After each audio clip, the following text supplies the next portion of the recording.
Baik, selamat sore Kak. Sebelumnya perkenalkan nama saya Jelian Eka Fadila, biasa dipanggil Nina. Saya di jurusan Psikologi Islam angkatan 2023 di kampus Universitas Muhammadiyah Riau. Jadi di sini tujuan saya ialah ingin mewawancarai kakak untuk tugas observasi dan wawancara dan ingin bertanya-tanya. Sebelumnya perkenalan dulu, bukan siapa? Perkenalkan, saya Riri Rizkyananda, biasa dipanggil Riri. Saya kebetulan kita satu jurusan. Saya juga mahasiswa Psikologi Islam angkatan 23 Universitas Muhammadiyah Riau. Oke. Jadi di sini saya ingin menanyakan tentang narkoba. Jadi di sini temanya itu narkoba ya. Gimana sih tanggapan kakak tentang narkoba kayak sabu dan lain-lain, dan juga gimana tanggapan kakak tentang penggunanya gitu? Kalau bahas narkoba ini cukup dalam ya Kak, kan. Tapi semua orang udah tahu lah apa itu narkoba. Benar. Apalagi sekarang mudah ya dapetinnya. Sangat mudah. Dan beredar gitu. Ya. Bahkan nggak orang dewasa saja yang pakai gitu. Anak-anak di bawah umur bahkan udah pakai narkoba. Bahkan kita nggak tahu yang kita konsumsi itu berbahan narkoba apa enggak gitu kan. Soalnya kan baca-baca berita juga gitu. Kalau ternyata makanan ini loh mengandung narkoba gitu. Tanpa kita sadari, ternyata kita juga mungkin lah kita juga sudah termakan narkoba gitu. Bahkan orang yang udah masuk penjara pun bisa gitu loh mengkonsumsi narkoba dalam penjara atau jual beli gitu. Iya. Nah, itu aneh ya. Aneh gitu. Soalnya kan mereka di dalam penjara gitu kan. Masih oleh pihak-pihak yang berwajib gitu. Tapi kenapa bisa lolos gitu? Apakah pihak berwajib ini juga menggunakan narkoba atau enggak? Nggak tahu. Kita masyarakat biasa gitu kan. Nah, bahkan ada yang mereka beneran nggak tahu gitu ya, karena kan kayak menurut saya kalau beneran nggak tahu nggak mungkin sih. Soalnya kan penjara itu tetap gitu kan. Nggak mungkin kalau dia nggak tahu. Tapi itu ya itu rahasia mereka lah gitu. Kita cukup tahu gitu kan. kalau dalam contoh kehidupan sehari-hari kakak nih ada nggak kira-kira untuk hubungan narkoba? Oh, kebetulan saya punya tetangga yang dulunya dia tuh kaya banget gitu kan, buat rumah, ada mobil gitu kan, tapi tiba-tiba dia kayak langsung juk gitu loh, turun gitu. Jadi itu ya jual rumah, jual mobil gitu. Iya, semua gitu kan. Kami pertamanya nggak tahu kok bisa ya tiba-tiba dia jatuh miskin gitu kan.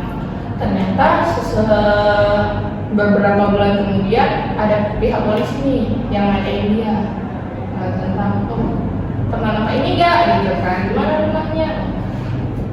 Dan kebetulan ayah saya RW gitu kan, ayah saya nanya kenapa bapak nyari gitu kan.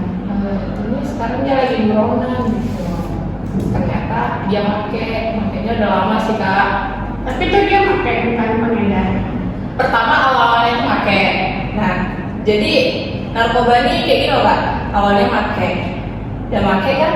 Kalau mau beli narkoba lagi itu kan mahal ya Kak, ya kan? Dan barang-barang dia pun juga udah habis gitu kan. Nah, dari awal dia pakai naik tingkat Kak menjadi pengedar.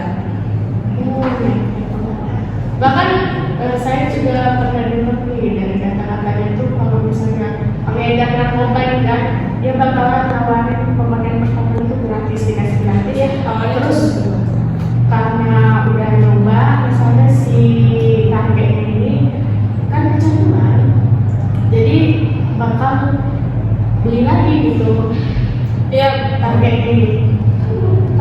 Dan itu di tempat kampung saya juga sudah tidak aman karena itu mereka mencuri untuk membeli barang itu. Memang kalau udah narkoba ini segala hal pasti dihalalkan seperti Iya, mereka. betul. Dan sangat merusak generasi muda. Jadi menurut kakak tuh tentang kakak tuh kira-kira kelihatan nggak secara fisik kalau dia tuh pengguna?